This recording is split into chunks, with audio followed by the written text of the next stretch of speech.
this is me, Yashasvi Acharya. You're watching Crypto TV, and these are today's top trending stories.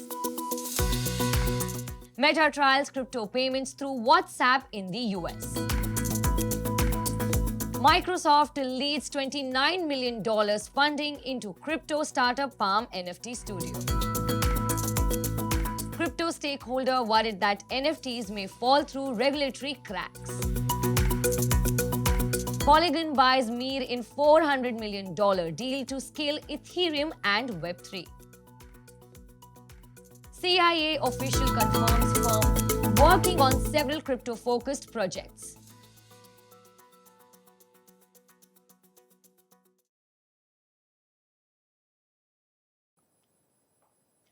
Meta, formerly Facebook, has launched a pilot crypto payments project for US-based users through WhatsApp via its Novi wallet. Participants in the US of the forthcoming Meta's cryptocurrency wallet Novi will be able to send and receive funds via the social media's network messaging app WhatsApp. Screenshots unveiled by Novi CEO Stefan Cazrel shows that users can transact through a money-sending interface already in place within the app. In fact, users could choose the number of funds they are willing to send and confirm or not the transaction straight from the app. The payment feature won't change the current privacy policies of WhatsApp whatsoever. In an initial stage, Novi will be available in the United States and Guatemala. Microsoft led $27 million fund infusion around in crypto startup Palm NFT Studio. The early stage investment was made by Microsoft's venture fund M12 as part of a Series B fundraise. The fundraising will help Palm NFT Studio to scale up its technology platform and offer it to third parties looking to deploy NFT projects across movies, games, music, and art with regulatory compliance and environmental sustainability.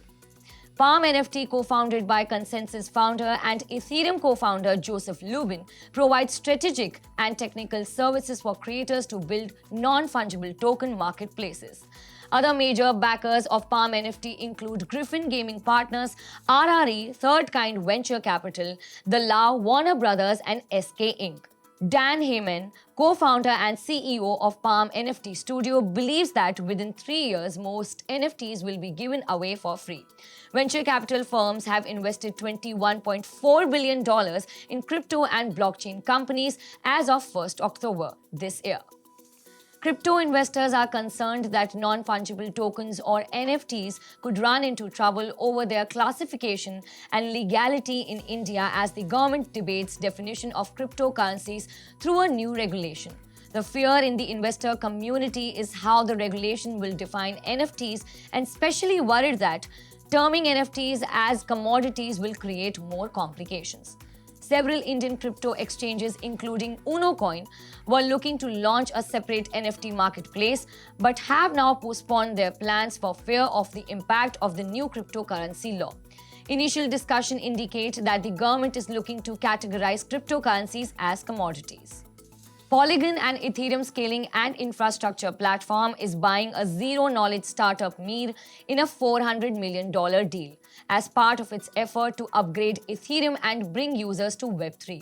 The deal was concluded through $250 million of Polygon's token, Matic, and about $400 million based on price of $1.60 per coin on November 26th, when the deal was closed. We want to be the AWS, Amazon Web Service of Web3 platform for developers to build on by providing a spectrum of solutions. Sandeep Nailwal, the company's co-founder, said in an interview to a crypto news portal. Polygon sees zero-knowledge cryptocurrency as most promising technology to scale blockchains, Nailwal said. The US Central Intelligence Agency, or CIA, has revealed that the agency is working on a number of cryptocurrency-focused projects. The projects were initiated by agency for a few years, with investigation focused on second and third order consequences, as well as helping colleagues in other parts of the US government by providing intelligence. The CIA official explained that cryptocurrencies could have an enormous impact on everything from ransomware attacks to criminal networks. The US government has made combating ransomware a key priority. In June, the Joe Biden administration expanded cryptocurrency analysis to find and pursue criminal transactions as part of its strategy to combat ransomware. The Australian branch of cryptocurrency exchange Binance has become the first entity in the digital currency space with plans to begin environmental, social, and governance matrix reportage.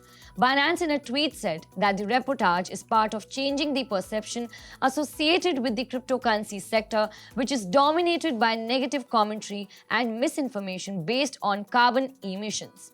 According to Binance, the ESG reportage will supplement the exchange's initiative to focus on facilitating transparency of the sustainability footprint of organizations in the crypto sector.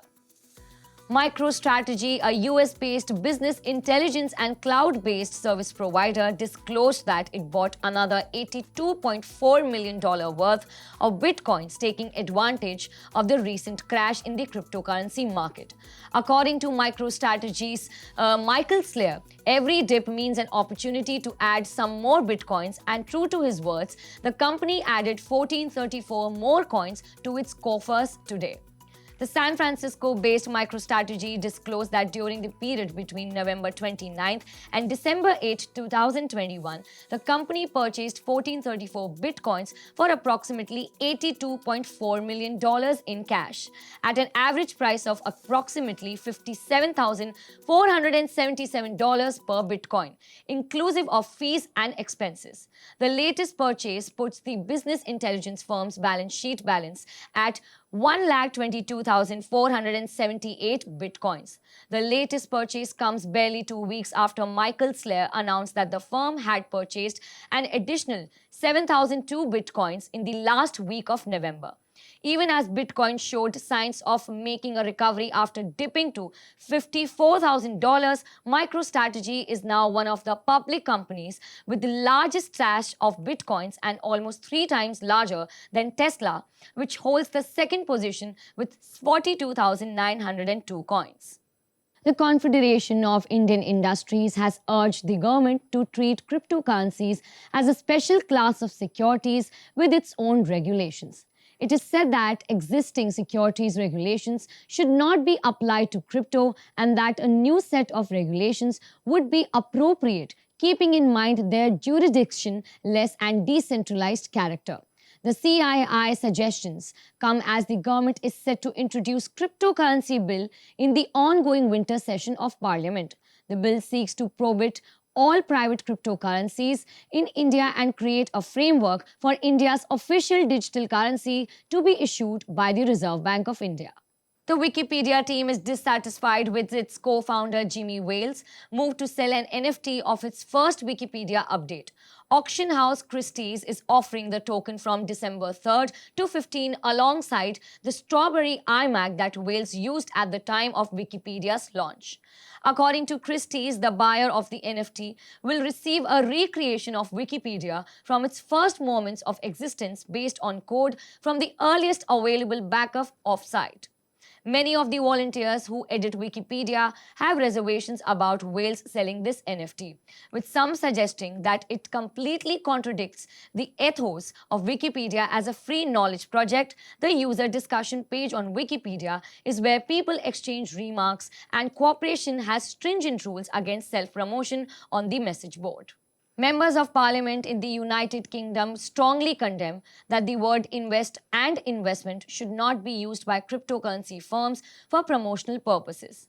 MPs clearly told Nikhil Rathi, Chief Executive of the Financial Conduct Authority, that cryptocurrencies are not investments. The words your investment endorse the idea that is an investment on par with a FTSE 100 company or a unit trust.